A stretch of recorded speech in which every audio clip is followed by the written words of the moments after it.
Welcome to our kitchen. Today we're going to be making one of my family's favorite Thanksgiving side dishes, homemade stuffing balls. Remember, if you all like our videos, it would really help us out if you could subscribe to our YouTube channel. Please don't forget our other social media sites and make sure to follow us there. You can find all this information in the description box below. So follow me along on how to put this together. But if you would like exact measurements, head over to our website and download the printable recipe. The first thing I'm going to do is go ahead and wash up the celery, dice the ends off, chop it up, and I'm going to do the same with the onions. So I like to take my celery and slice it down the middle a few times because I want it to be very small.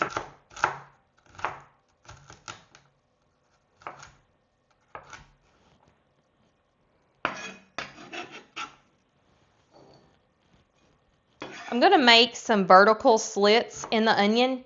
I'm not going to cut all the way through, but this will give us small chunks in a minute, and it's something that I've just learned that works for me. Now, I'm going to make one horizontal cut, but don't go all the way through the onion. Keep your fingers back and chop.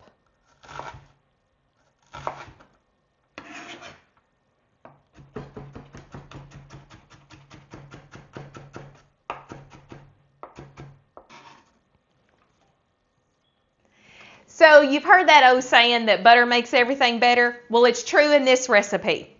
So we're going to take our butter, and yes, it is salted butter. We're going to take our chopped onions and our chopped celery and our minced garlic. So here's what we want to do. We want to get our butter melting in our stock pot, about medium to low heat. Then we want to add in the minced garlic and the onions and celery. And we want to cook that until the celery and onions are, translucent. We want to cook them down a little bit so they're not too crunchy in our stuffing.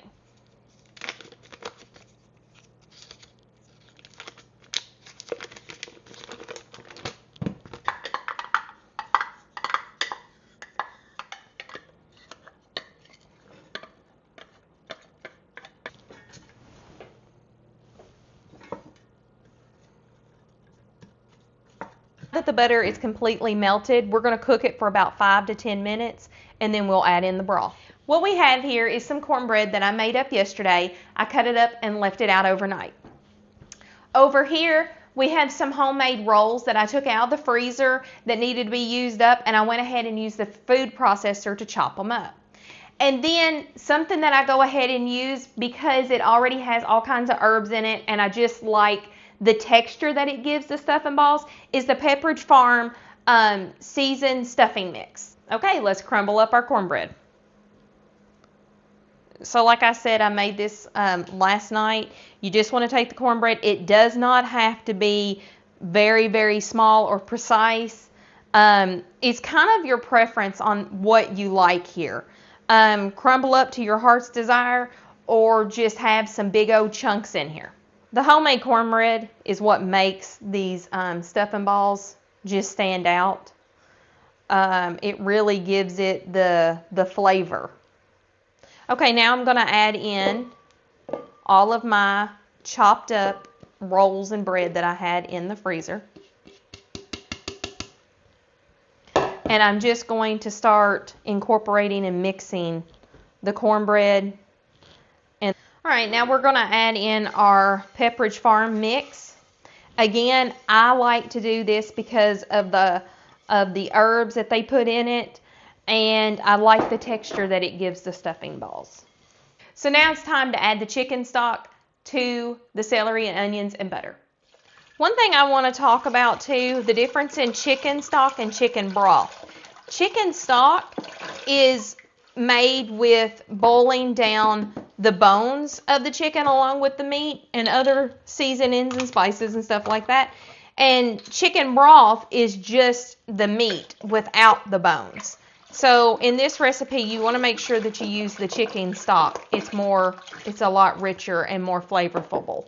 So now it's time to add our seasonings, and I like to add the seasonings into a bowl and then add to my chicken stock and celery and onions and butter before I pour it. So now we're going to measure out some sage, ground sage. Yes, if you have raised it in your garden and dried it, it would be a lot better to use. We're going to put in some marjoram. I was out of rosemary, so I decided to use this, but rosemary is what I normally use. Then we're going to use some thyme.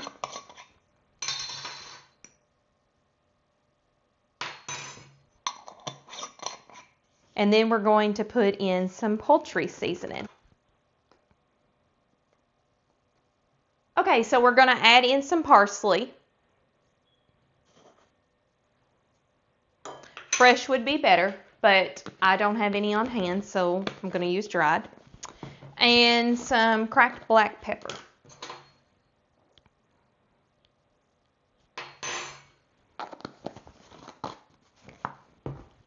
Let's add this in.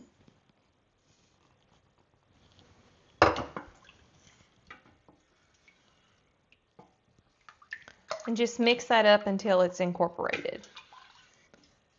Let's not forget that we're going to go ahead and add in our cream of chicken soup with herbs. I like how this gives the stuffing balls a creamy inside texture, but then we also have the crunchy texture on the outside.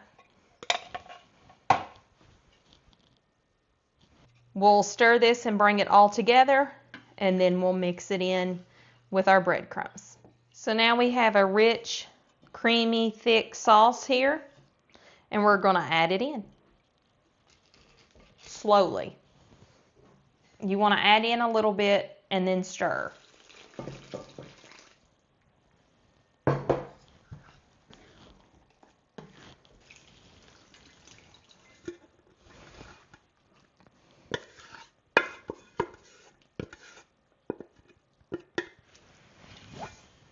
Also, I think putting the spices and everything in the liquid makes sure that then when you dump all of this in, it disperses evenly and you don't have somebody getting a big old bite of sage or a big old bite of pepper or anything like that. Okay. Now this is where I'm going to taste it before I put the eggs in it.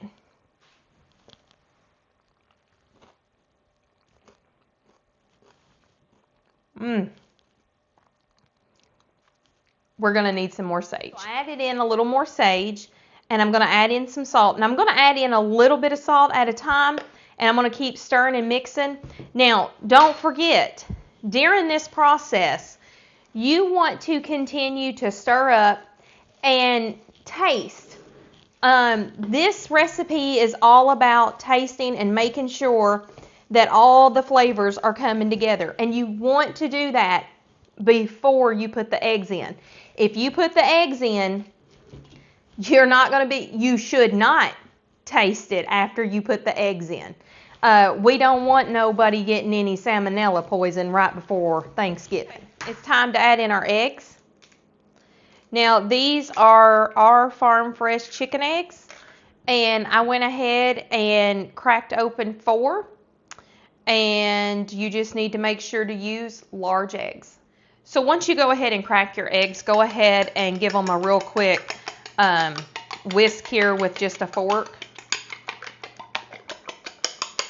Now, the reason why I make stuffing balls is because I have never enjoyed stuffing the turkey, and I don't like the risk of foodborne illness, food contamination, food whatever you want to call it, of not getting the turkey and the stuffing cooked to the right temperature.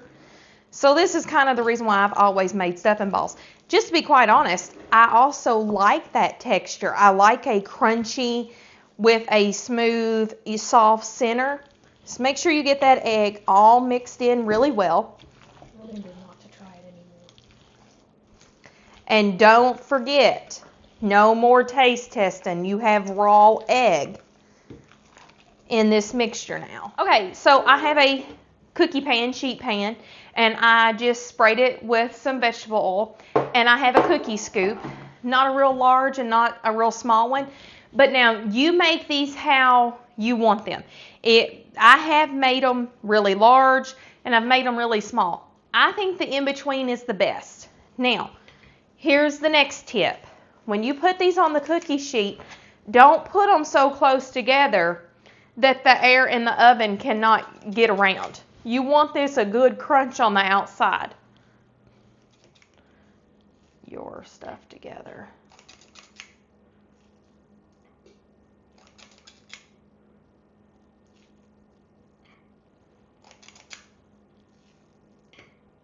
Go ahead and turn your oven on 350 and make sure it is good and preheated before you put these in. I like to make them a day ahead because it goes ahead and lets all the flavors mellow together.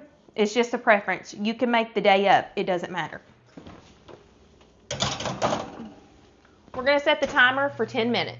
So thanks for sticking around. I hope you and your family enjoy this Thanksgiving side dish because they sure are yummy.